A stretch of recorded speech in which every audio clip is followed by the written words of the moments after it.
Now I'd like to request Vice Chancellor, Mr. Harpreet Singh, to present flowers to Dr. Ashish Arora, Guru Nanak Dev University Regional Campus, Jalandhar. Sir is the session chair. A big round of applause for sir.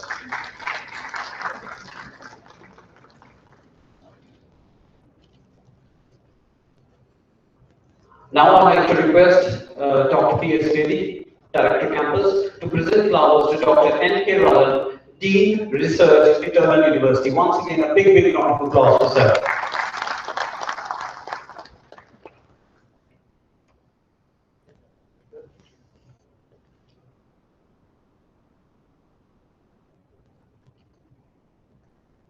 Ladies and gentlemen, keeping in line with our customs and traditions, any pious task is commenced by paying respect to the Almighty by lighting of the lamp, for which I'd like to request all our distinguished dignitaries to please come forward for the lamp lighting ceremony.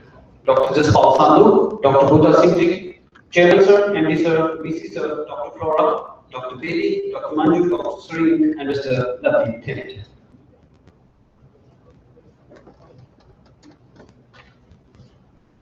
As per our customs and traditions, the session chairs, you're requested to please come up on the stage.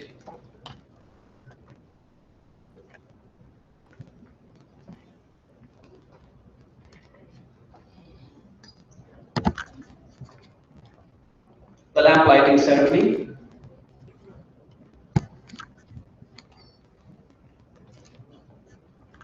Jyoti, as it said, it's a symbol of power, a symbol of God.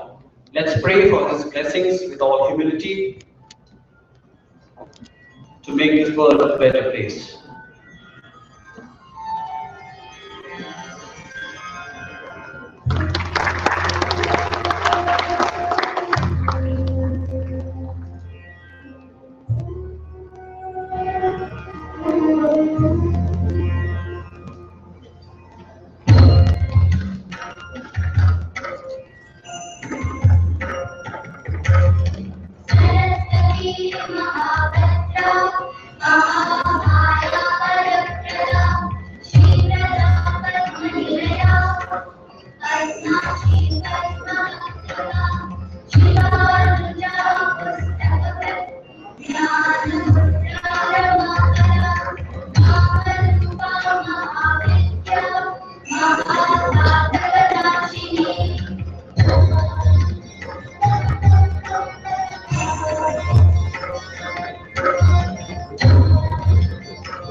I request our dignitaries to please occupy their chairs on the stage. It's a humble request to please occupy your chairs. I request our faculty to please escort the dignitaries on stage. Talking about Jyoti. Jyoti is a symbol of power, a symbol of God. Let's pray for His blessings with all humility. Give us freedom to make this world a better place. May all human beings live in harmony with nature and other forms of life. May the truth prevail. May the darkness of ignorance be swept away by the dawn of self-realization. That's the purpose of Jyoti. So the ignorance has been swept away, and it's a dawn of a new era, a dawn of knowledge. Ladies and gentlemen, moving further, taking the proceedings further of this international conference, the Gala event, annual event that we organize every year at CT Group of Institutions. Allow me to introduce Professor Dr. P.S. Bedi, Campus Director, CT Group of Institutions, a MSc and a PhD in chemistry with research specialization expertise in oncology. He's having a vast experience of 24 years, a world-renowned scientist, having traveled around the globe, Sir has authored more than 40 research papers in international and national journals, member and fellow of various scientific societies, recipient of various awards, including the very revered Rashtriya Shiksha Ratan Award, Millennium Award by AIMS, and many more. I'd like to request Dr. P.S. Bedi, Director Campus, to please come up and deliver the welcome address. Put your hands together, sir. Honorable dignitaries on dais, Chief Guest, Professor Dr. Jaspal Singh Ji Sandhu, Secretary UGC, Professor Dr. Bhutta Singh Ji, Dean Academics, IKG PTU Jalandhar, Sardar Charanjit Singh Ji, Chairman Sir, CD Group of Institutions, Manbir Singh, Managing Director, CD Group, Dr. Radhan N. Sir, Dean Research from Eternal University, Dr. GJS Flora, Director, CD Group of Institutions, Dr. Manju Bala, Director, CDIMT, Dr. Rohit Sari, Director, CDIHM, Mr. Navdeep Singh, Dean Academics, all directors, principals, delegates, researchers, and my dear students.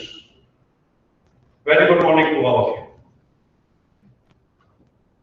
There are two words. One is educated and another one is literate. There is a difference in educated and literate. The person who earns the degree by gaining the knowledge, by sharing the views, that person is educated. And the person who gets the degree certificate, such persons are literate persons. And the knowledge can be enhanced only by discussions. CD Group of Institutions has provided this common platform for the discussions and to cross-fertilize your ideas. The main aim of this conference, International Conference on Sciences, Engineering and Technical Innovations, is to disseminate the latest research in the different fields of engineering, pharmaceuticals, biotechnology, applied sciences, management, education, and other related topics. Here, all of you are going to enhance your ability to grow by interacting with the experienced resource persons and young researchers. I recall a very good hymn from Shri Guru Granth Sahib Ji, that is Vidya Vichari Tamparopkari. Means, if we are going to discuss the knowledge, whatsoever we gain till date, then only we will be becoming the philanthropist. On behalf of CD family, I welcome our chief guest, Professor Dr. Jaspal Singh Ji Sandhu, and our guest of honor, Dr. Bhutta Singh Ji, other dignitaries, and the researchers, delegates from all over India, not from India only, from abroad also. I extend my heartiest welcome to all the delegates, and I hope that your stay with us will be very comfortable. Thank you very much. Thank you.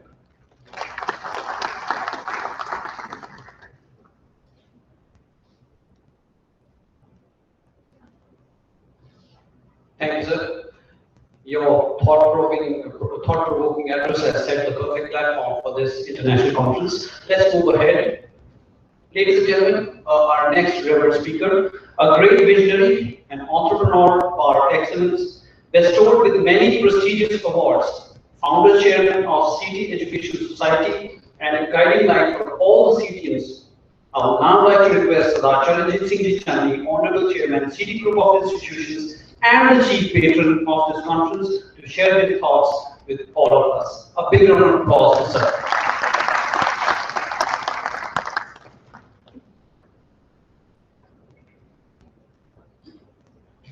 Very good morning. It's a great pleasure for me to welcome all the delegates and participants at City Group of Institution for today's International Conference on Sciences, Engineering and Technical Innovation 2016. I would like to extend my sincere appreciation and regards to our esteemed chief guest, Professor Dr. Jaspal Singh Sandhu, Secretary UGC, who joined us today at the inauguration of this conference despite his busy schedule. It is indeed a privilege for us to welcome you at City Group of Institution today, and my sincere hope that we shall be seeing you more at City Group in our future endeavors. I would also like to welcome our keynote speaker, Dr. Bhuta Singh Sidhu, Dean Academic and International Collaboration, Indra Kumar Gujral, Punjab Technical University, for taking out his precious time for this conference to share his valuable thoughts with all the delegates and participants. He has always been a support to us. This third international conference is organized with an ambition to address the need of research, creativity and innovation, which are necessary for the growth of the organization and nation. At City Group, we believe that the students are the future of the nation, and today's dynamic environment demands a student to be industry ready. We at City Group are taking successful strides towards our goal of promoting research through such endeavor at faculty and student level. I am sure that this conference will provide a useful insight and innovative ideas about various fields of research. I wish all the participants to success at the conference. Thank you very much. मैं कुछ एक तो और करना share करूँगा कि doctor APJ Abdul Kalam जी जिन्होंने scientist भी थी और उसके बाद वो इंडिया के प्रेसिडेंट भी बने और अपने आप को टीचर कहलाना बहुत अच्छा समझे सी जिस तरह कि तुम जानते जे उन्होंने थोड़ा जिहा पढ़िया APJ अब्दुल कलाम जी वो कहते सी भी तुसी जेडे सुपने देखते जे वो रात को ना देखो सुपने देखो दिने रात को जागो उस सुपने को साकार करने उन्होंने मतलब ये सी कि जेडी तुसी टीचर्स वो समाज को बनाने लिए एक नोबल प्रोफेशन तुहानू दिता गया एक तुहानू बड़ा बड़ा एडवांटेज है ते एक तुसी बड़े खुशकिस्मत भी जे जेडे तुसी टीचर एक दुनिया को बहुत कुछ दे सकता है कई बार असी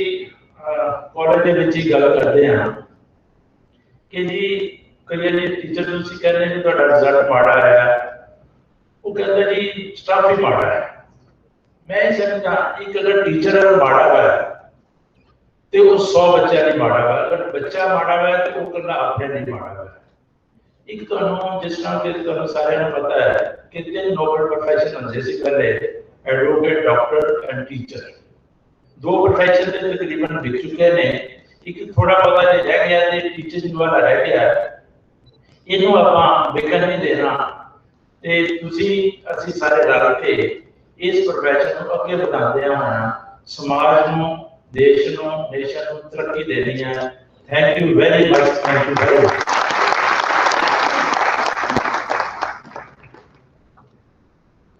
Thank you very much, sir. Actually, we thank you because you have been the guiding light, the kind of growth that City Group of institutions has achieved. The exponential growth that we have achieved over the year has been under your flagship. So we thank you very much for that. Thank you very much, sir. Let's move ahead. Ladies and gentlemen, allow me to introduce the next reverend speaker of the day, Dr. Govinder Flora. He is the director, City Group of Institutions. Dr. Flora is a toxicologist with more than 24 years of experience in the area of biochemical toxicology, out of which 12 years were in USA. His primary area of expertise is neurotoxicology, heavy metal toxicology, drugs of abuse and biodefense, vaccine and therapeutic development. Master's and doctorate degree from a premier institute, that is from Lucknow, CSIR Institute. He was awarded the Young Scientist Award for his PhD thesis on lead toxicology. He completed his postdoctoral fellowship from the University of Kentucky, USA. He then worked at University of Miami, Florida as a tenure track faculty. He was instrumental in getting research funding from American Heart Association and Paralyzed Project of America during this time. He then worked in an industrial setup in the area of biodefense vaccine development at Emergent Biosolutions, Maryland, USA. He finally worked with the top US law firm Keller and Heckman at Washington, D.C. as senior scientist in the area of food and drugs for 5 years. He has around 40 research papers to his credit and 6 books chapters with international publication groups. He is in the editorial board of about 10 international journals. He is presently working with City Group of Institutions as Director and Pro-Vice Chancellor, City University, Ludhiana. Put your hands together for Dr. Flora. Sir, over to you.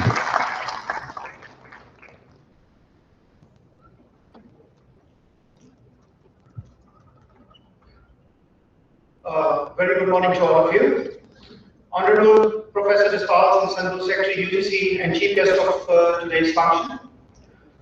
Dr. Buddha Singh, Dean Academics, Punjab Technical University, Sardar Charanjit Singh Chandri, Chairman, City Group of Institutions, Mr. Manveer Singh, Managing Director, City Group of Institutions, Mr. Harpreet Singh, Vice Chairman, City Group of Institutions, Dr. P.S. Devi, Director Campus, Mr. Navdeep Singh, Dean Academics, distinguished participants, ladies and gentlemen. It is a matter of great honor for me to welcome Professor Sandhu and express my gratitude for inaugurating 3rd International Conference on Science, Engineering and Technical Innovations 2016 being organized by City Institute, Jalandhar. Sir, the Institute, since its very inception, is committed to actively raising the quality of life for each student. We want all students, regardless of race, creed, or circumstances, to achieve their full potential. CG Institution has always set high benchmark for academic excellence through rigorous courses delivered and balanced with extracurricular activities. The presence of Honorable Secretary UGC is a matter of great satisfaction for us. We value his scope and advice. Thank you very much, sir, for being with us. I'm grateful to Dr. Buddha Singh for his indispensable guidance and support. He truly has been instrumental in transforming the academia in this region. We are grateful to welcome experts from India and abroad for their participation at this conference. They have come from a renowned centers of knowledge from both India and abroad. To our eminent speakers and delegates who have come from all over India, I bid you a very warm welcome at Jalandhar. We are indeed honored to have you here with us. I am proud to state that we have received some 750 papers for this conference across India and abroad, out of which 280 papers were selected, making our conference a truly international one. The theme of this year's conference is technical innovations. With many research activities now taking on global dimension, it is imperative to discuss positive approaches towards inculcating best research innovations. The aim of the conference is to carry together professionals and researchers from academic to industry to achieve their utilization in the areas and to encourage their development with genuine technological methods. The conference theme concentrates to discover the latest technological innovations, trends in technology and engineering that are experienced by the professionals, with the present strict rules, and to convert these complications into prospects. We have with us today representatives from research funding organizations, universities, as well as other research agencies. I hope that this two-day conference will provide a platform for thought leaders, academics, and researchers to share their ideas and views on common research innovation issues, with challenges all delegates, in particular the heads of institutions, to think more about the leadership challenges and responsibilities in research integrity and innovations in the area of engineering, including computer sciences, education, management, tourism and hospitality, biotechnology, and pharmaceutical sciences. This all being done inspire new and practical standards in the field. This conference will not be just another talk shop. By the end of this event, we intend to formulate a set of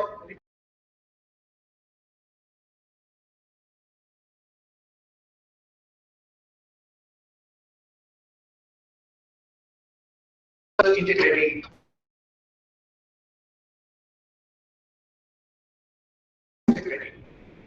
Number two, coordinated principles and strategies for training students and researchers in best practices and new innovations in the above mentioned areas. Number three, best practices for students and faculties leading to new ideas and innovation to strengthen our new national motto, Made in India. What we need today is project-based teaching. The core idea of project-based learning is that real-world problems capture students' interest and provoke serious thinking as the students acquire and apply new knowledge in the problem-solving context. The teachers play a role of facilitator, working with students to frame worthwhile questions, structuring meaningful tasks, coaching both knowledge development and social skills, and carefully assessing what students have learned from their experience. Another aspect that is the need of our is high research component in today's higher education. The system is beset by issues of quality in many of its institutions, a chronic shortage of faculty, poor quality teaching, outdated and rigid curricula and pedagogy, lack of accountability and quality assurance and separation of research and teaching. With a very low level of PhD enrollment, India does not have enough high-quality researchers. There are few opportunities for interdisciplinary and multidisciplinary working, lack of early-stage research experience, a weak ecosystem for innovation, and low levels of industry engagement. These aspects need to be resoluted in the modern education system. At this juncture, I would like to take this opportunity to thank the local organizing committee chaired by Professor Manjubala and Dr. Bedi, Mr. Navdeep Hind, Dean Academics, Mr. Rohit Sareen, Principal, Department of Hospitality and Tourism, and all other committee members for their hard work and effort in planning and coordinating this event. I'm very thankful to our chairman, Sudhakar Sigjani, who has always been very helpful and encouraging in supporting us for any such endeavor, associated with improving the academic environment of the institution. Other organizations that have contributed to this event include our sponsors. In closing, I encourage delegates to participate actively in the interesting discussions over the next 2 days. I wish everyone a successful and fruitful conference. So welcome to Jalandhar, welcome to this conference. Thank you very much.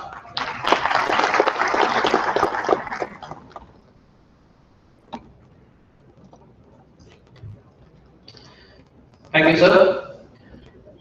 Ladies and gentlemen, allow me to introduce our distinguished chief guest and the keynote speaker of the day, Professor Dr. Jaspal Singh Sandhu, Secretary UGC in Delhi. Professor Dr. Jaspal Singh Sandhu, Professor in Department of Sports, Medicine and Physiotherapy, Guru Nanak Dev University, Amritsar, has held many academic and administrative posts. He established the first and the only department of sports medicine in Indian university system, which came under CPE scheme of UGC in 2004. He introduced unique and novel courses in sports sciences such as PhD and Doctor of Medicine in Sports Medicine, Masters in Sports Physical Therapy, Masters in Exercise Physiology and Nutrition, Masters in Sports Psychology, etc.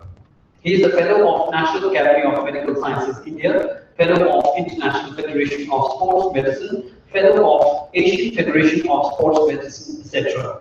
He is the first Indian Secretary General of Asian Federation of Sports Medicine and has more than 200 research publications with more than 100 in international journals. He is an orthopedic surgeon with specialization in sports medicine, with special interest in research and education. He is also a member of numerous editorial and international advisory boards. I request, sir, it's my honor to request, sir, to please occupy the dais and deliver the keynote address.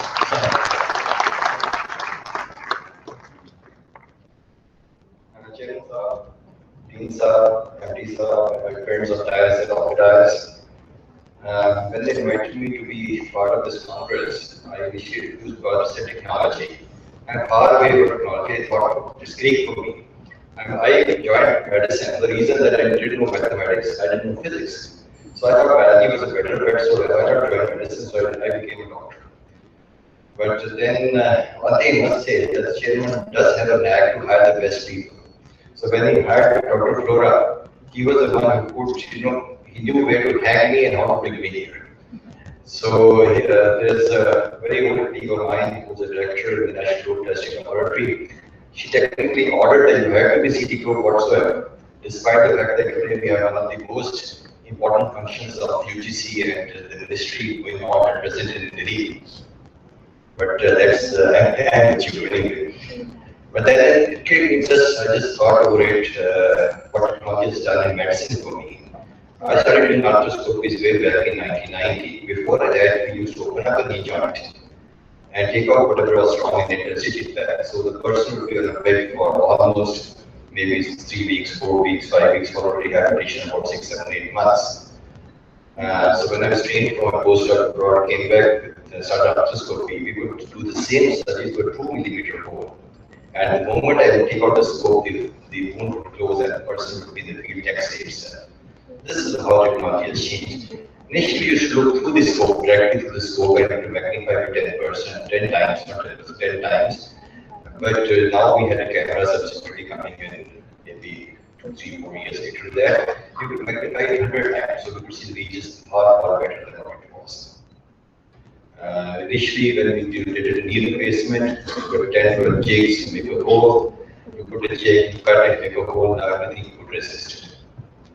Only recently, when my mother had angiography done way back about 20 years ago in Delhi, Scott was the only hospital was doing it. When she got an angio done, she was on bed for almost 3-4 days with the back put on her hip joint so that the bleeding should stop. Only recently, my chairman got an angio done, and the total time it took was 3 minutes, and that is what technology has changed over the time. And this kind of fora, the kind of fora which you are, where people, young minds meet, and young people, they meet together and they discuss. This is how things innovate, this is how things develop. Regarding another thing which came in mind was the Department of Sports Medicine, which I belong to, the department which I started as one group department, one chair department, one of the best in this part of the world. And we use technology very extensively. When I was doing my postdoc in sports medicine, we used the Archimedes principle, which everyone you are aware of, all the technical methodology to it. So we weigh underwater manually, and then do it. Now we have the road cell, we put a person in 2 minutes, you get a complete fat analysis of the person. This is what the fat percentages. Not only does it give the fat analysis, also gives which particular sports, how much fat is required. And this is only for 15-20 years. Things have changed from manual to one of the best mechanized system and automatic systems of measuring.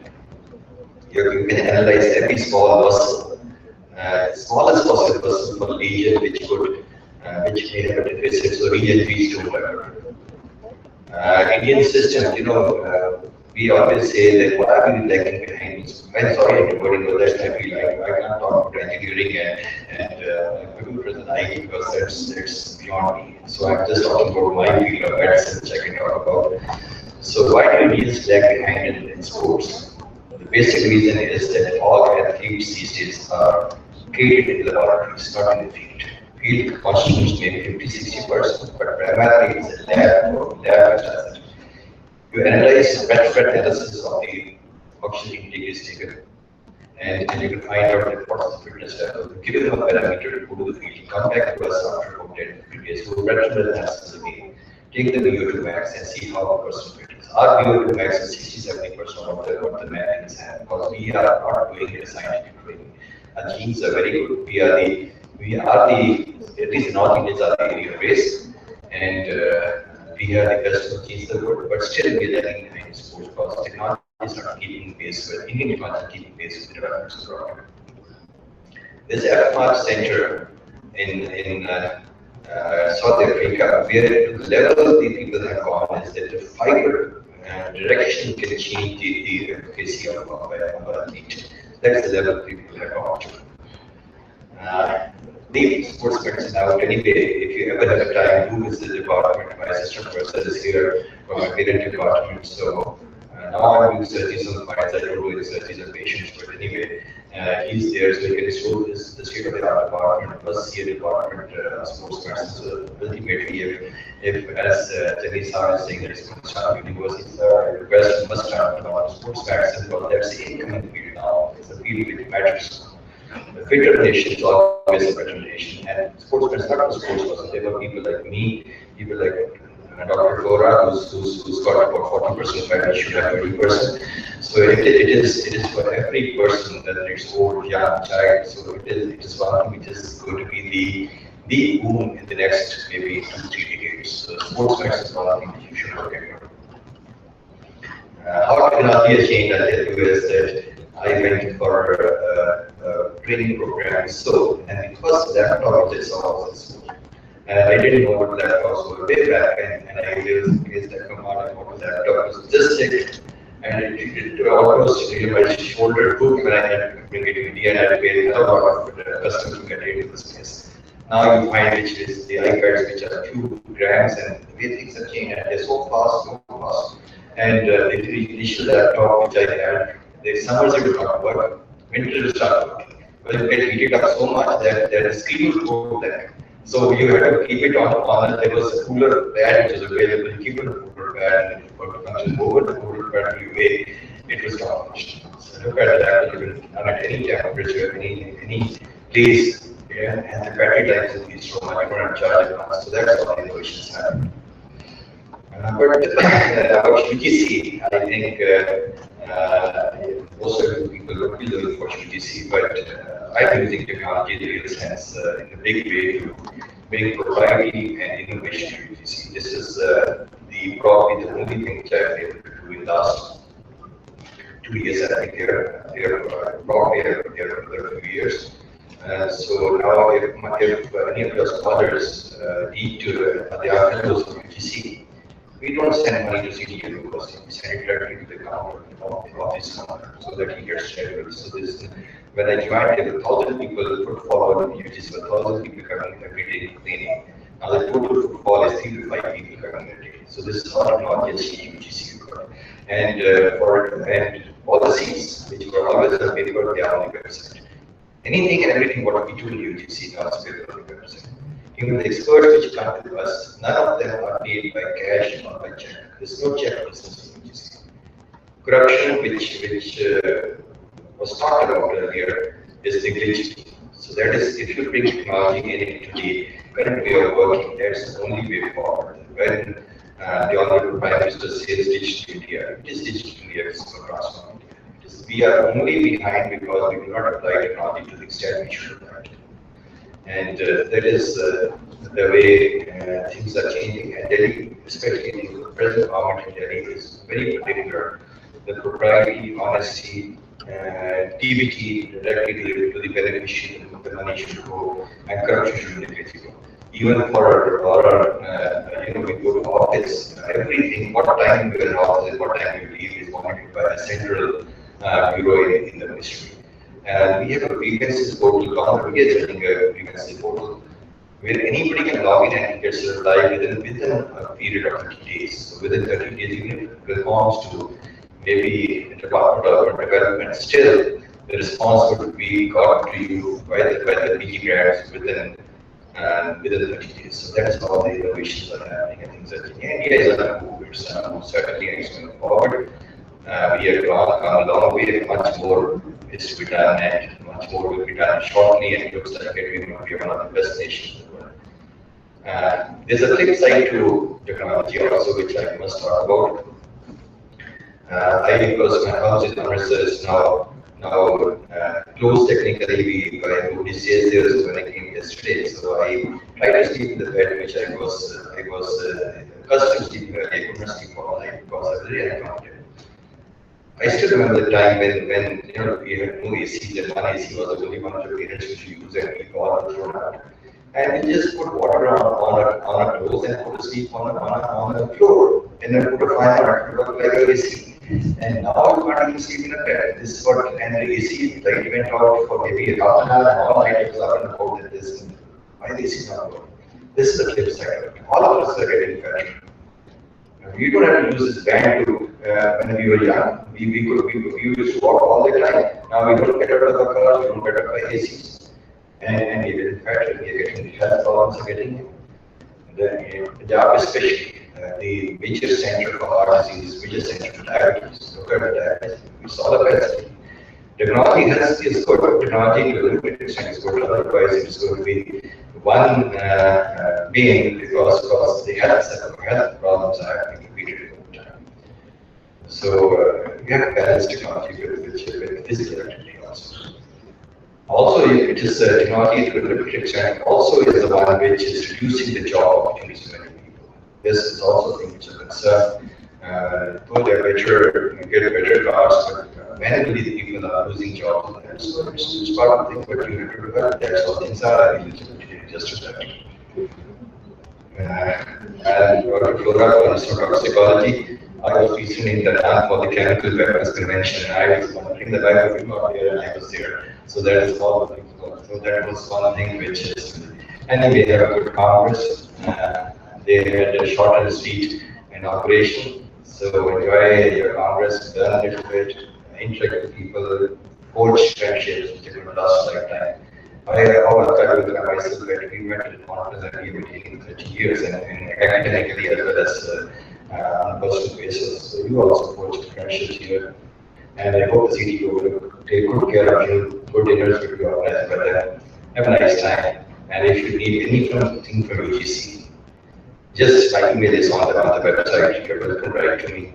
The response you get is in the shortest possible time. So you're always welcome to visit me whenever you want to. I am a Punjabi by heart. I stay Punjabi throughout, so Delhi has not changed me. So my heart lies in this place. My ancestral village is in Jalandhar itself. So this is where I have been throughout my life, though I work in Amritsar all the time, but Punjab is always very close to my heart. Thank you so much.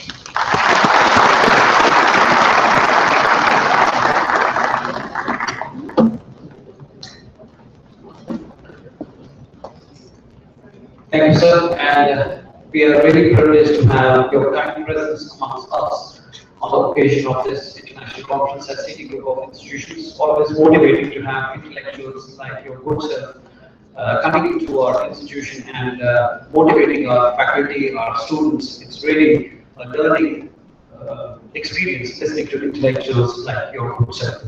Ladies and gentlemen, it's time to unveil the conference proceedings. I'll request on-stage dignitaries to please unveil the conference proceedings lying in front of you.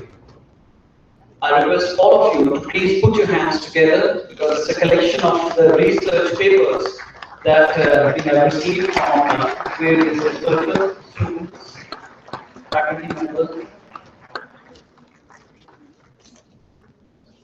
comprising of, as I told you earlier, comprising of 5 tracks.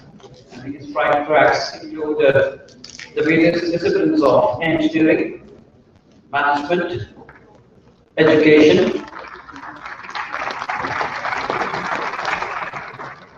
pharmaceutical sciences, biotechnology, and so on and so forth.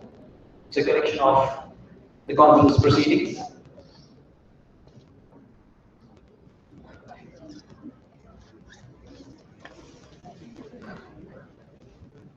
Thank you very much. And our revered chief guest of the day, sir, has some really important preoccupations that we have been told by him that he has some important preoccupations. So it's time to honor our chief guest of the day. I request Chairman sir and MD sir to please present a token of love, a token of appreciation to our revered chief guest of the day. I request all our audience to put their hands together for Sir Dr. Saman.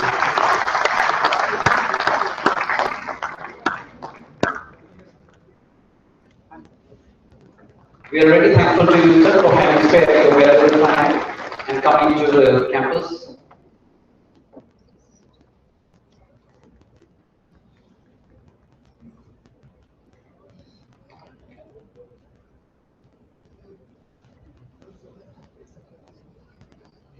Once again, I request all of you to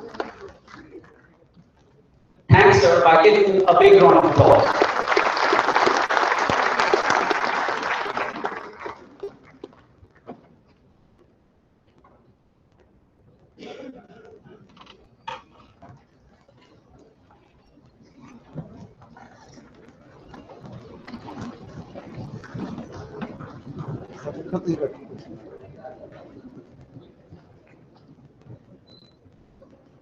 Ladies and gentlemen, to proceed further, it gives me great privilege in introducing the revered guest of honor of the day, Dr. Bhuta Singh. Sir needs no introduction from my side actually, because he's a very, very prominent personality amongst us, but still it's my obligation, it's my duty to introduce Sir to all of you. Ladies and gentlemen, Dr. Bhuta Singh, an academician, an administrator, a researcher, our excellence, having a vast experience, having worked as the director, Yadindra College of Engineering, Punjab University, Guru Kashi campus, Batinda, founder director, Punjab Institute of Technology, Mansa, founder director, Punjab Institute of Technology, Kapurthala, presently working as Dean Academics and International Collaborations at IIT Gujarat, Punjab Technical University. Sir has as many as 4 patents to his credit and has authored 2 books and has written 53 research papers in national and international journals. Sir has supervised 5 PhD theses which have been successfully completed, and 8 are under supervision by Dr. Bhuta Singh ji.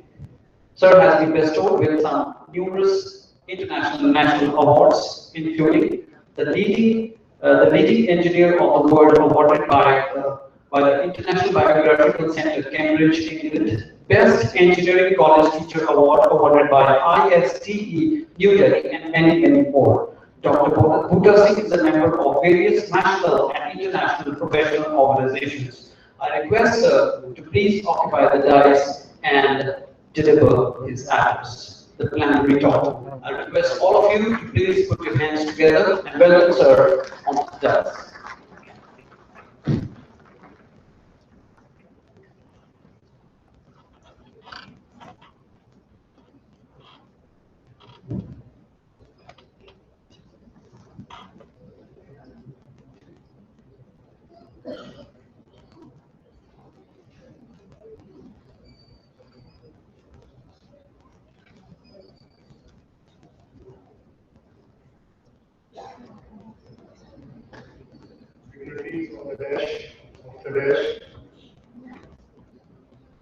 Delegates, participants, and dear students. Before I start, let me say that it's a great privilege for me to be here on the occasion of this international conference and to address this August gathering. The talk which I decided to discuss with you is just you can say a common that we can even you all want to participate participation because it's a very common topic which we are sharing. because the conference is also relates to technological innovations, where we discuss the basic regarding how innovation and invention can make our system economical and sustainable. What innovation is and what invention is, how we can decide the difference between the inventions and innovations.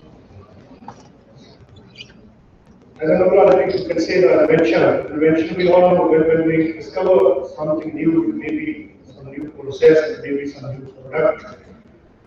With the, we can say, available discoveries, laws of science available to us, and when we invent something new, we can say it is innovation.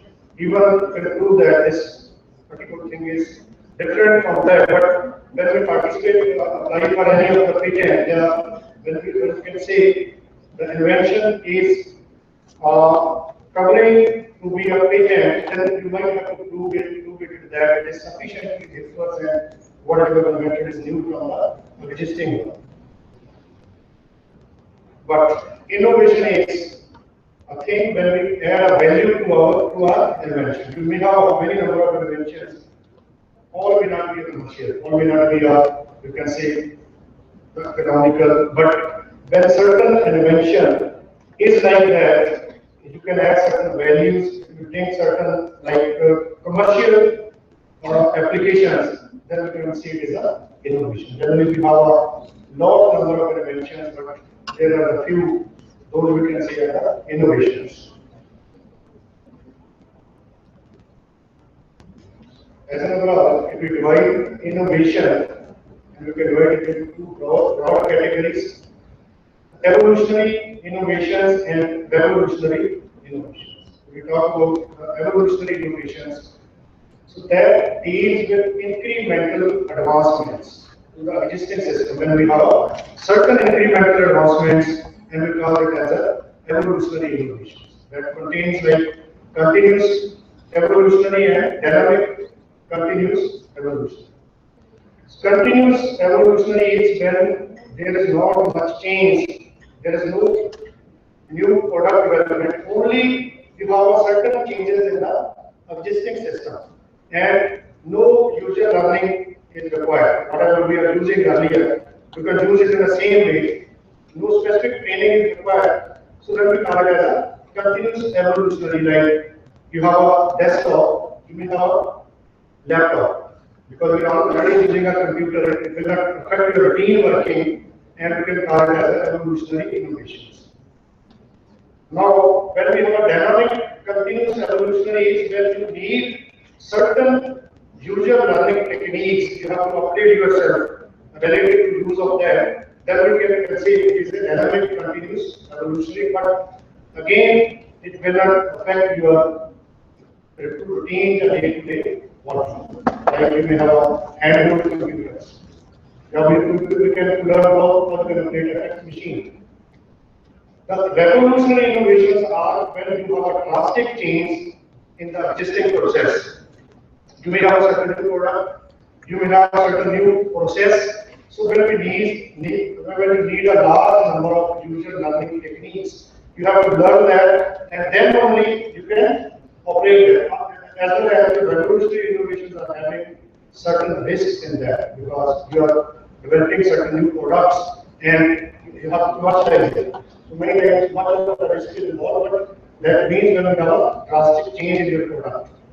You can say certain new product, certain new process, that we can count into revolutionary innovations. This is a simple innovation versus invention. Invention, we have already discussed, refers to a new concept or product derived from an individual's idea. When you have an idea, you convert it into an invention, or from scientific research. But innovation, on the other hand, is the commercialization of the invention itself. So again, very related item to innovation and invention is the creativity.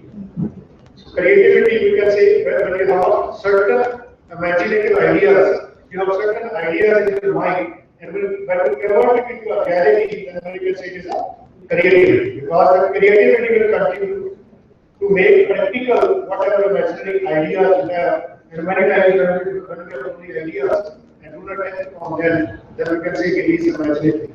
That is just imagining person. It can only be converted into reality when we act on our ideas, and all our ideas we can say can be converted into innovations. So your creativity and what we have suggested that creativity requires your whole brain working.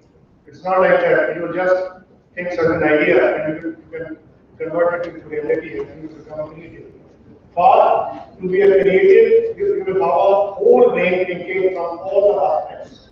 Without some idea, you have to discuss creativity. Should it be when we are generating something and producing something, we are economical, and should it be the requirements for which we are designing that?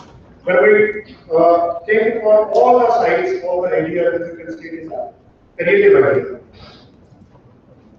This is a very, you can see just a creativity chart. So that is applied creativity. This is only applied because we have many other creative ideas also. So when we have applied creativity, you may have a discovery. Discovery, you can say the basic science, basic laws. Many times we have certain new basic laws are there. So that law of science can be used for invention. When you're inventing something, or many times these two, your discovery and invention are correlated. We can say facilitating each other, because many times we're concerned with to develop certain new, to invent certain new products, and in that case, even you can develop certain new laws of a science. Otherwise, your discovery will facilitate generally to your invention, and when that invention is converted into, we can say, you add innovations there, then it can be commercialized. Basically, as a broad classification, we can say innovation is when you are earning something from by making, by adding certain values to your invention. The innovation is when you are earning money from the ideas. That is the innovation. Many times we will generate ideas by investing of money, that we can say either is the invention or discovery. But when you are earning a money from the ideas, that is innovation. This is the basic difference between you can say discovery, invention, and innovation. We have already discussed that. Discovery is a very basic law of a science. Many times they are existing, and many times we may invent certain new laws to pass inventions, and your innovation is when we have certain ideas so that your invention can be commercialized. These are some of the examples of invention and innovation right now. You will have a lot of business available on the net. Itself, if you can say that's not innovation. Innovation is when you have certain business on the net, like using a Java, you will design many of the new softwares. That will give you a business. That is the use of the net for the innovation is you are developing certain things to make it commercialized on the net. Similarly, very good example of iPod. iPod is not the only product because before iPod, there are certain companies where we have certain like music sticks and other items are there. You have a number of songs in there, but why this iPod become a more, we can say, more commercialized? That is because the company has designed it. They have added certain innovations to all the specs, and it will become more popular as compared to the other items. Although I think IBM is the main company that invented the computer. The first computer is given by IBM, but like this iPod, Apple has choose the more innovations to that existing technology. That is why it becomes more popular.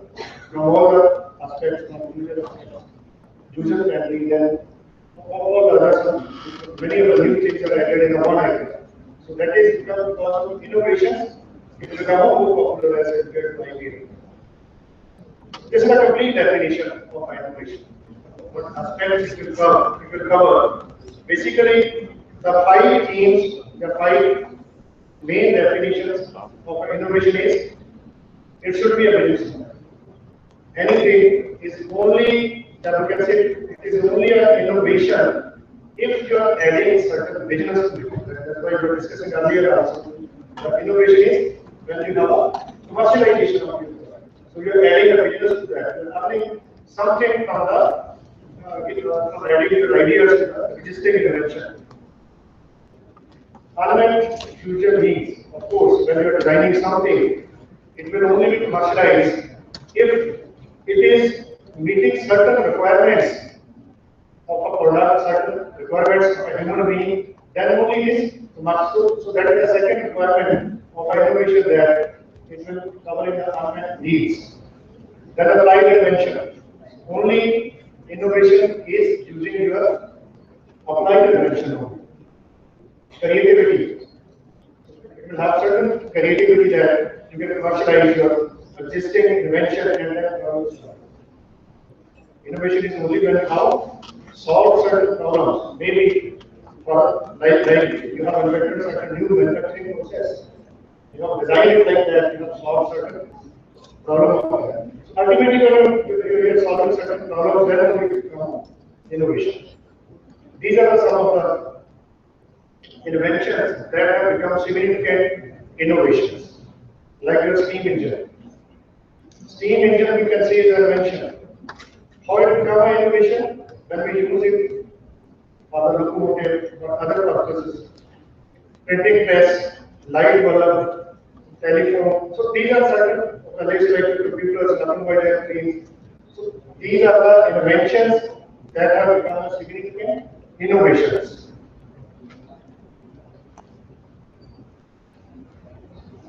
This is your research and innovations. When we add certain innovations to your research, then only you can commercialize it. You have examples of like pure basic research, like force pure. That is a pure basic research. Only that is you can say it is a discovery.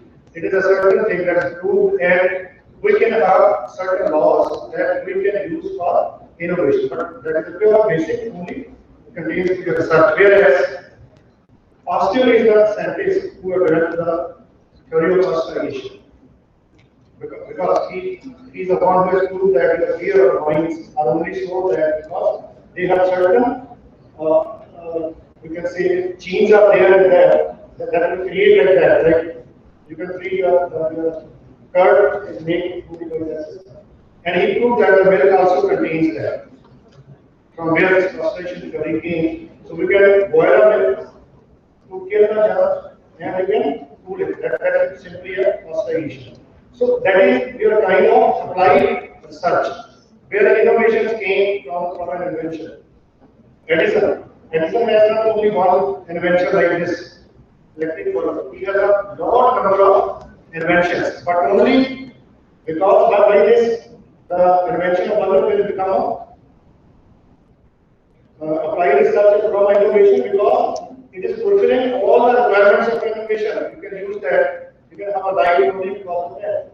So that is certain your inventions can be converted into innovations. So where we have various academic and industrial research and development institutions, where we have a very limited education of research. So that is simple comparison.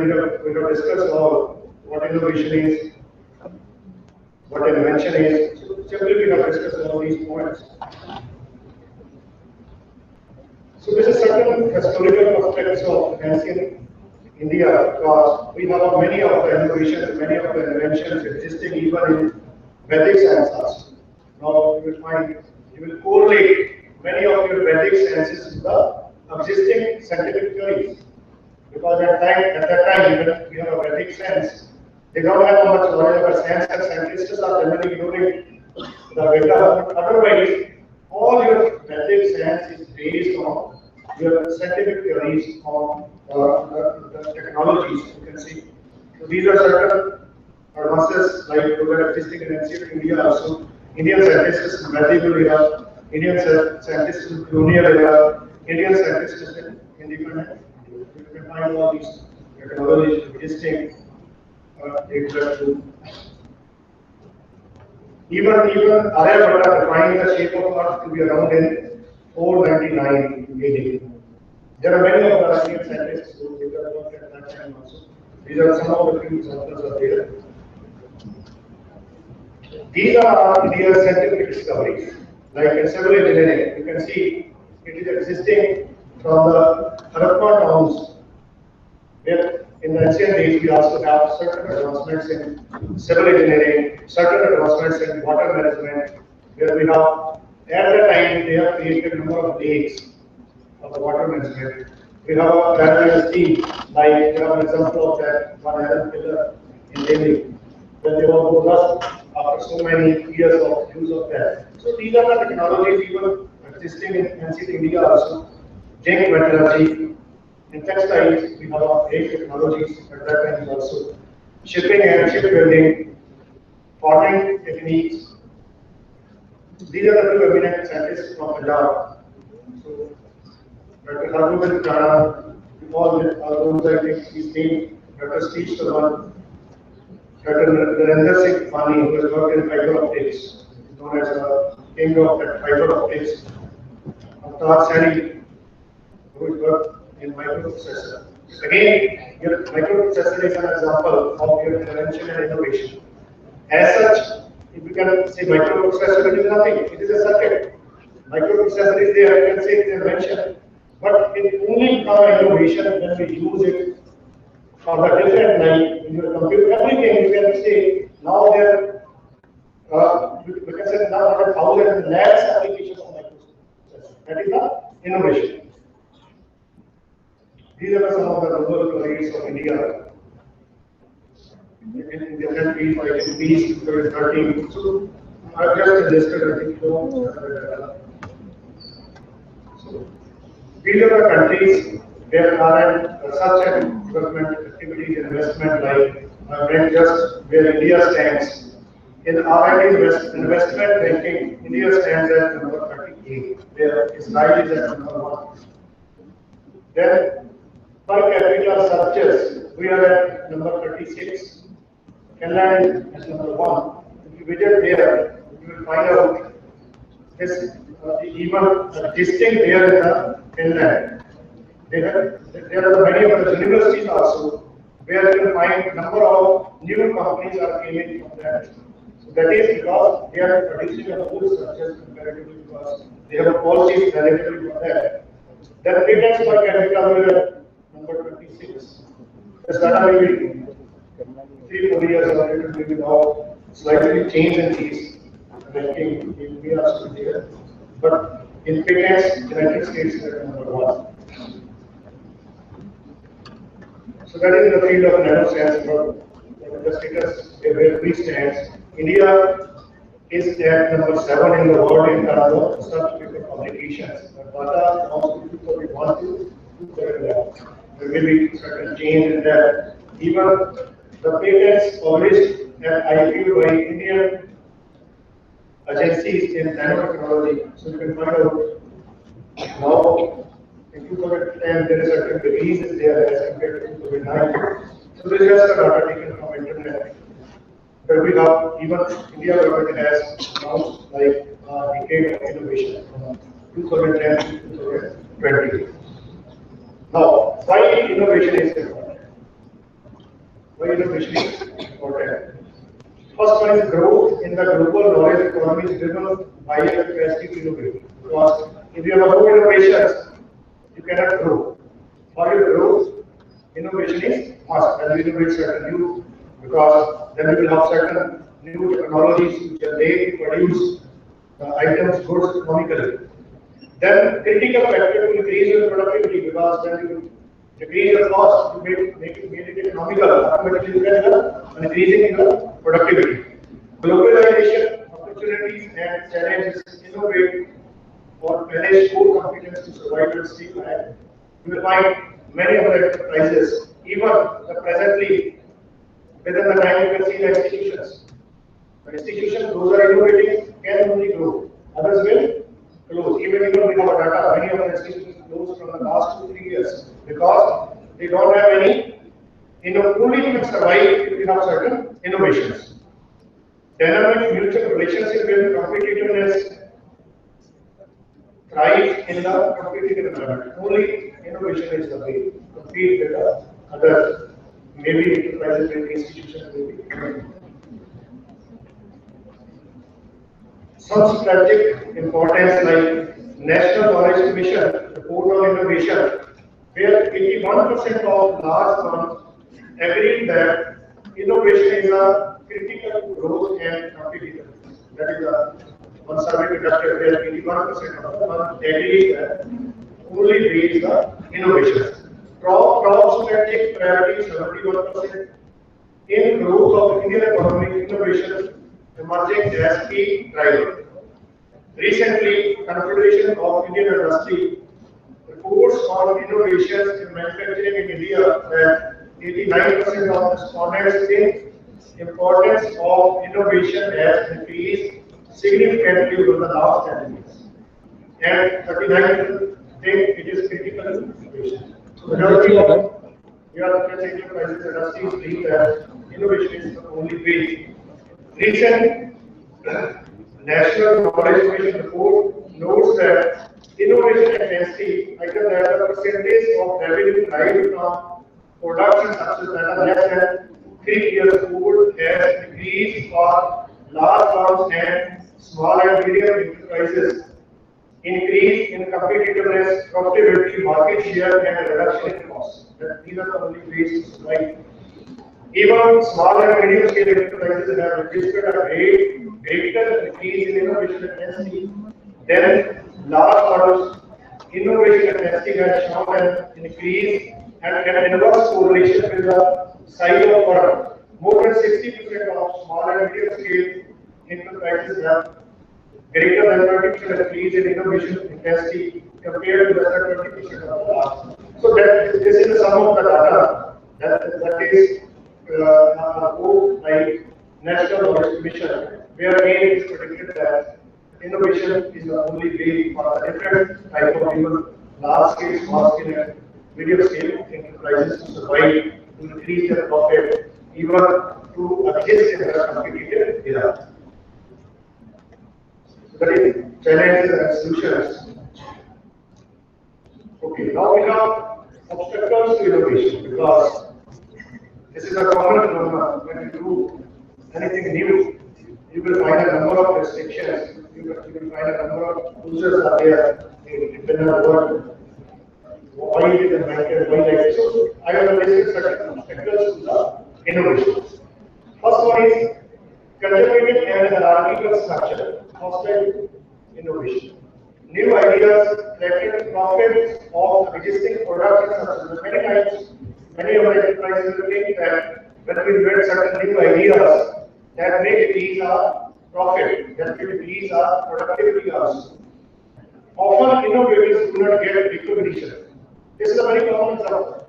When you innovate new things, many times no recognition is there. But when your idea fails, it is always remembered. At that time, we have innovated for this, and that is failed, we have so much more. That is always remembered. But when you achieve something through innovation, that is suddenly not recognized.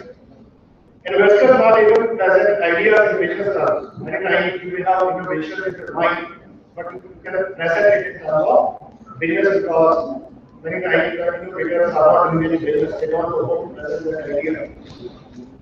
Even the innovators are seen as irritating persons. Many times when you have many of the new ideas, please will see that. So that is the kind of, they are known as irritating persons or troublemakers. Companies ignore innovation that they do not fit into any of their existing business profiles. Even new ideas are promoted by subtle disguise. Many times there is no encouragement for innovations. Only how discouragement. This is just the few slides I have taken, like give you an example of our examination system. When you will innovate, you will have many of our positions. Otherwise, what is the basic system is, you can then see how our examination system will work. So we need a lot of innovation in that also. Certain barriers in academic career. There are external barriers, there may be certain internal barriers. Like external, you can say skill shortage due to lack of emphasis on industrial innovative projects in academia, design, experimentation, problem-solving projects in the educational curricula. This is one of the things where we are lacking. There is not much, we can say, academia industry interactions from where the innovation came. All the advanced countries will have how much, we can say, interactions between institute and industries. Many of the industries are establishing their R&D departments in the institution itself. They will create the labs in the institution itself, where you will create many of the new ideas. In terms of, you can say, last one, lack of organizational focus, small and medium scale enterprises, lack of effective in-house training, sustainability, understanding of market, because you know, we have an example that in our India, there are large firms, large industries, those have their own research and development activities, where they don't have a theoretical, we can say the theoretical ideas with them. So their R&D labs not work as well as when you have interactions with the academicians and actual working people. Whereas small scale, medium scale enterprise do not have sufficient funds for that. So this is again where we are losing on the part of innovation. So the process for innovation, like we need special departments for innovation, we need allocation of innovation specific funds, forecasting probability of success for innovation projects, rewarding employees who are successful innovators, formal process to analyze the causes of success failure of innovation projects, even systematic attempt to add innovation that takes place in the industry and in related areas, specifically here not for innovation. So we have constituted cross-functional teams to tackle and deliver mega innovation projects, IP identification and filling system. I have a very small example of innovation just to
this is a very simple example of like washing machine, where a girl that is in 12th class, because of some problem, some illness, both of her parents, she's washing the clothes. She knows a machine that you can even exercise as well as you can wash your clothes also. That's a very small example of organization. Okay.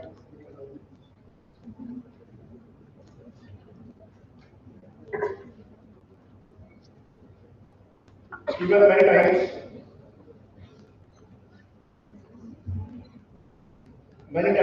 we have a language barrier.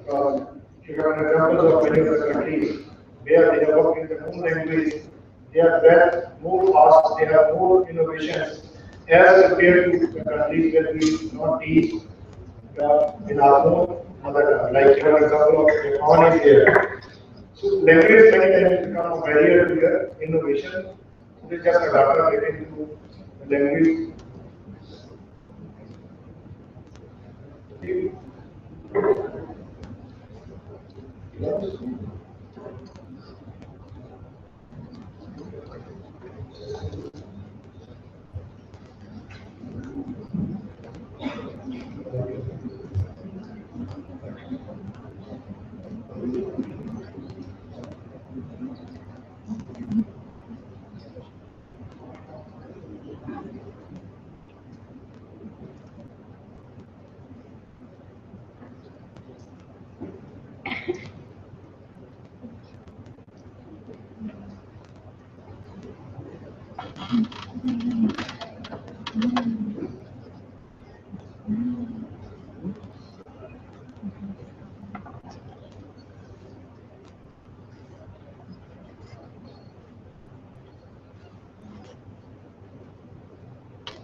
Again, regarding how language with communication networking sites are there and different reforms, education for innovation. If we have certain reforms in our education system for innovation, we will encourage rising innovation activities and awareness as an enabler of economic growth and competitiveness, reforms of higher education and vocational education system, greater collaboration with industry, government, R&D education systems, and consumers, even encourage widespread, even there are number of government policies like startups, your skill-based education, all are promoting the innovation itself. This is the whole system we got. We have an enterprise. Enterprise may be small scale, large scale. It will create certain new horizons. You will know from there that you have certain manufacturing processes, certain other things, from where you have certain ideas, and then in our education system, even including education, education training. So these skills and competitive, because of that, you can have certain innovations to solve these origins and solve the problems of industry. So that will become innovation, where you can have better employment is, and then you are doing certain innovations. You have certain such knowledge. You can give improvements, increase the productivity of any companies. You will have new jobs, new employment, even it will generate a wealth also. So, environment for innovation, this is restructuring Indian universities, the more focus on research or reforming Indian universities, trial of university research institutes and institutions. This is again because 2010 to 2020, India was declared as an innovation decade. So, with example of different organizations working like there are most of the institutions, those are even not have a good research and not have a good teaching. Whereas we have ideal university, we have ideal institutions like here where we have a great teaching and great research. So we have mainly certain laboratories like national laboratories, where only research is there. There is no teaching. So we have to combine like that. But you have certain ideal universities where you have researchers as well as you have complete teaching. Then you will have more, we can say, chances of innovations. So there are certain innovation councils at national level. Declaration of current decade as the decade of innovation by the President of India.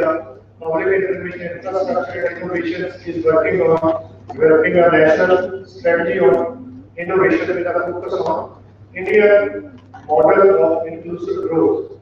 We are setting up a national innovation council even to boost innovation performance in the country, like NIC is facilitating the setting up of state innovation councils in each state. The council would drive the innovation agenda as the states and harness the core competitiveness, local talent, resources and capabilities to create new opportunities. Even there are 20 states where we have state innovation councils. Even in our state, along with that, there is one innovation council which is working under the chairman of Intersectoral Technical Education, in which all the centralized institutions, even universities, are participating. And from the last 3-4 years, even if you are aware, I think you all want to be aware because this is one of the initiatives taken by IKG Technical University also. Keeping in view, because we have a very limited academia industry interactions, so PTU has created a fund amounting to rupees 2 crore, and that is transferred to IIT Roper, solely for innovation, where you will find information on the website of IIT Roper also as well as on PTU website also, where the funding up to 10 lakh rupees is given. If you have any innovation ideas, any innovation idea in your mind, even it's not applicable only to the PTU accredited institution. It is applicable to anyone in Punjab. Just you have some idea, innovative idea in your mind, and you can apply for funding. The purpose is because in our academic institutions we don't have much interaction with the industry. The funding is given to create a prototype of whatever idea you have in your mind. When you generate a prototype, then you can commercialize it or any other industry can opt in. So that is one of the initiatives taken by the university. But I'm sorry to say that in the last 3 years, there are only, I even cannot say we have a very few applications. Almost we have a negligible application for that. So this is the purpose. This is you can find on the website of IIT Roper. So that fund is named as Prototype Development and Innovation Fund, where you can apply. Even anyone, illiterate person can also apply if he or she is having any innovative idea in his mind. Then some of the other initiatives taken by PTU just to secure the original work of its students as well as researchers. We have signed a MOU with the Rajiv Gandhi National University of Law. Even the TQ project, because now TQ phase 3 is coming. During TQ phase 1, Punjab was not participating because there are certain conditions for that.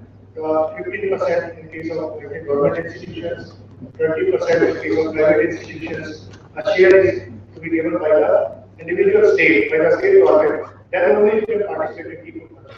But during the second phase, the university has decided that whatever is the share of government, that is to be given by the city. So we have this TQ project in 5 institutions in our state, where the central government has given 15 crores, 10 crores to each. Whatever is the government share that is given by the university, it is in the process. But again, because of certain problems at government level, maybe at state government, central government level, half of the grant is already received, other is process for that. So that is one of the initiatives taken by Technical University. Even we are planning to participate in the third phase also, where even your institution can also play for that. Even to enhance the educational standards, teaching techniques, and interdisciplinary research, because we have limited, you can say, professors available for the guidance of your PhD research also.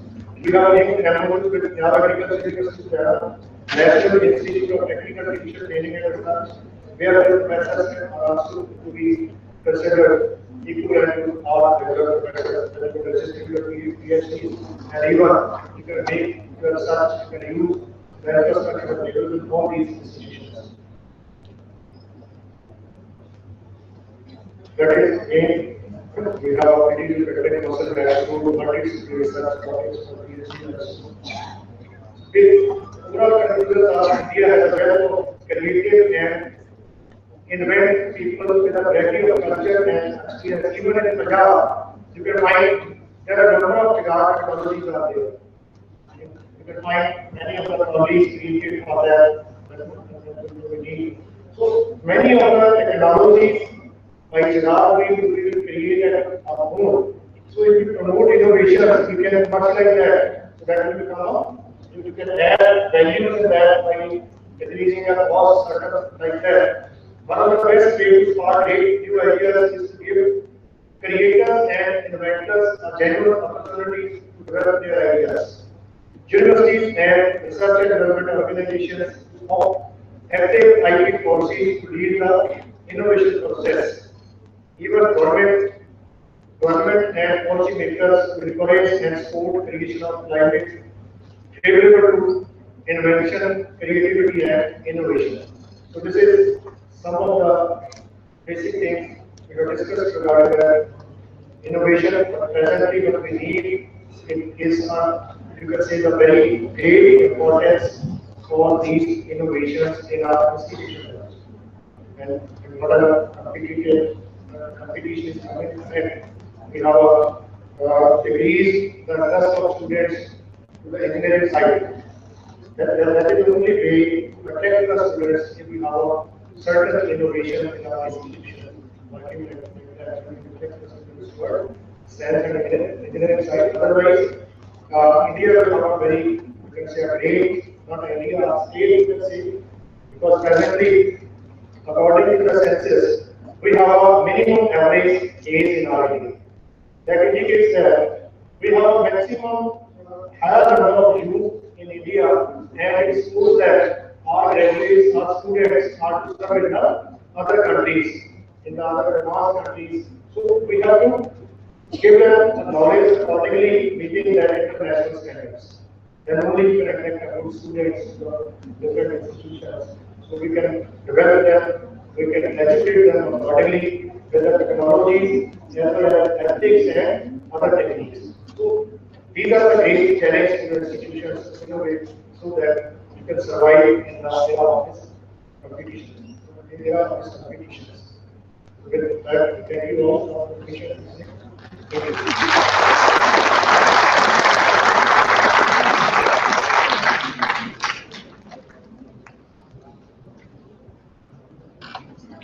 Thank you very much, sir, for very enlightening thoughts and insights on various matters.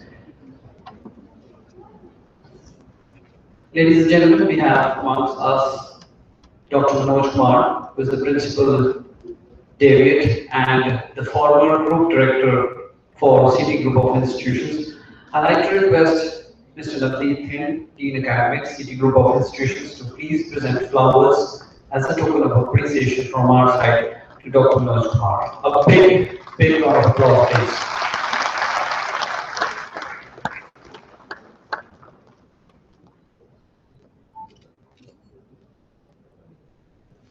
I request Mr. Thin to escort sir to the stage. Ladies and gentlemen, we are very thankful to our sponsors who have contributed in this academic event. May I like to name them? It's Blue Perfect, Zorro Decors, HTIS, Fine Switches, Gate Revolution, and of course all the people from the media houses. We are really thankful to all of you. Ladies and gentlemen, moving further, once again I'd like to tell you about the venues of the various tracks. Track 1, which comprises of mechanical engineering, civil, electrical and architecture, would be going on from 2 o'clock at CTIT Conference Hall and Lecture Hall 10. Track 2, comprising of computer science engineering, IT and electronics and communication engineering, would be going on at Seminar Hall, CTIMT and BLSI Lab. The third track, comprising of the education track, the education discipline and management, would be going on at Multipurpose Hall in the MT College, that's education track, and Seminar Hall, CTIT MT. Therefore, thereafter, track 4, that is the tourism and hospitality section, it will be going on at Audiovisual Lab, CTI HM. And last but not least, pharmacy, biotechnology, agriculture sciences, and applied sciences would be going on at CTIMT Conference Hall and Seminar Hall, CTIT. The first one would be for pharmacy, and the next one would be for applied sciences. Ladies and gentlemen, before we culminate the inaugural session, I'd like to invite Dr. Manoj Kumar to share his thoughts with all of us. But before I invite Sir to occupy the dais, I wish to inform all of you have been knowing this particular thing, that this conference, which has been taking place since 2014, is the brainchild of the one great person called Dr. Manoj Kumar. Let's give him a big round of applause. So we have carried the torch forward, and This is the 2016 edition of the International Conference. I request you to please occupy the dais and share your valuable thoughts with the audience. So, over to you. Let's put our hands together for that.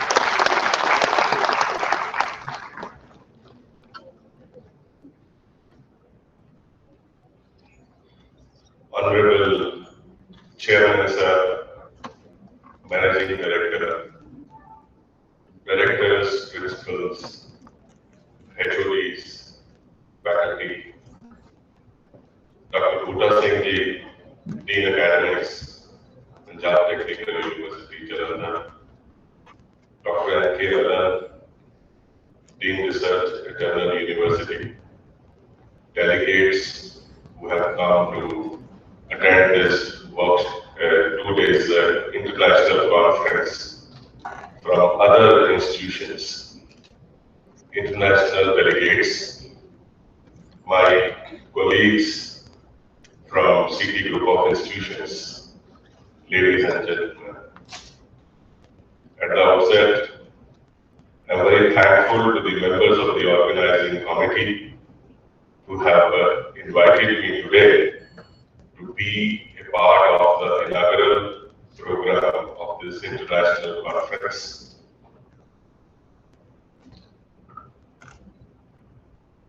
We started some 3 years back. Mr. Pankaj rightly mentioned. We thought that let's take CT to the international map, and we envisaged this idea of organizing an international conference in the institution every year.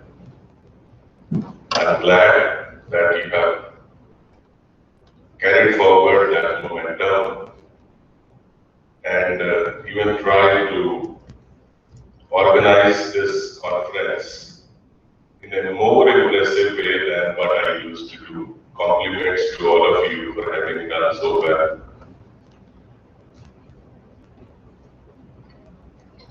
MHRD realized that there are some institutions in the country who are doing very good in the field of academics and especially teaching, but they may not be very good in the field of research because of certain constraints, because of lack of funding, because research cannot be promoted, innovation cannot come until and unless you have generous and ample funding from the government.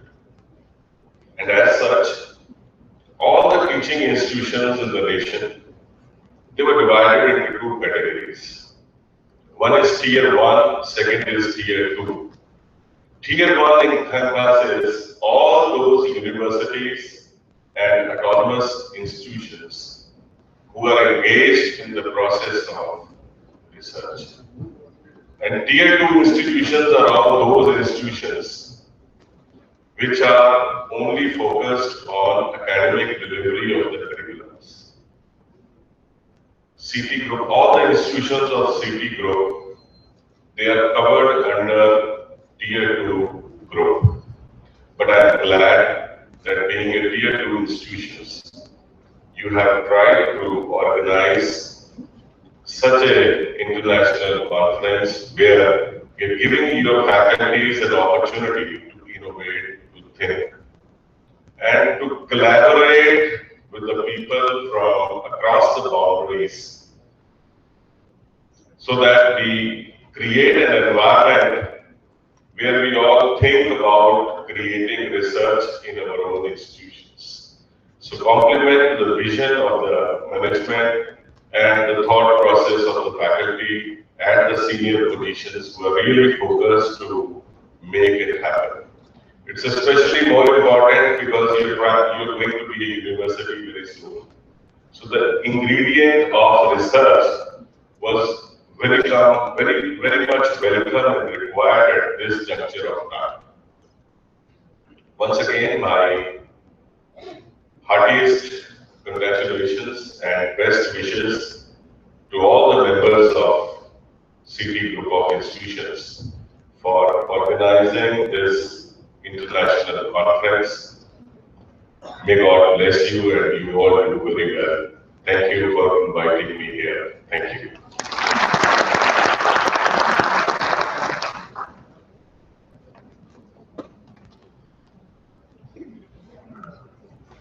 Thank you very much, sir, for your valuable thoughts. And we are really thankful to our distinguished speakers of the day for having accepted our invitation and have been part of this international conference. And it's because of these intellects that international conference gets its real meanings. As a gesture of thanks and a gesture of token of love and thanks from our side, we'd like to honor our revered speakers of the day. First of all, I'd like to request Chairman Sir, MD Sir, Director Sir, to please present a token of appreciation to Dr. Bhuta Singh Ji. Can we have the honors, please?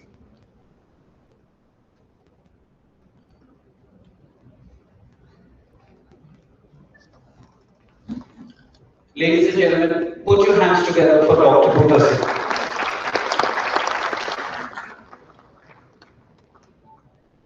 We're really thankful to you, sir, for having spent your valuable time and coming to and being a part of this international conference.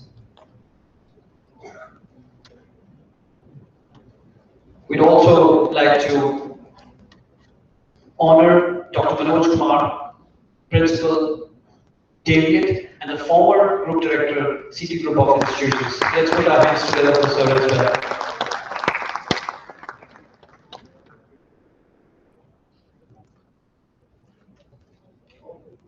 We're really obliged, sir, for your kind presence. Thank you very much. We are really thankful to Dr. N.K. Ralan, Dean Research, Eternal University. We'd like to honor sir as well. Thank you very much, sir, for spending your valuable time and coming to the campus of Citi Group of Institutions.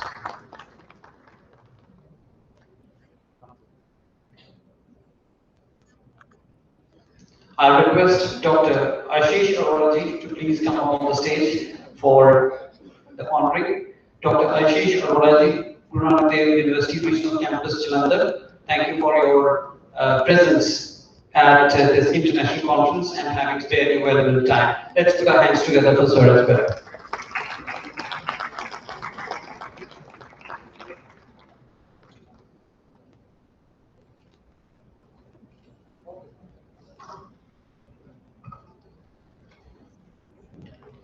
Thank you very much. And with this, we come to the end of the inaugural ceremony of this international conference for 2016. That's ICSETI, the international conference. But as a reminder to all the participants and delegates, the technical sessions will be commencing at 2 o'clock. Before that, we'll be having lunch. And at 2 o'clock, all of you are requested to please assemble at the designated venues as far as your discipline and your track is concerned. So be ready for lunch right now and hope to see you at 2 o'clock at your venues. Thank you very much. God bless you. Thank you.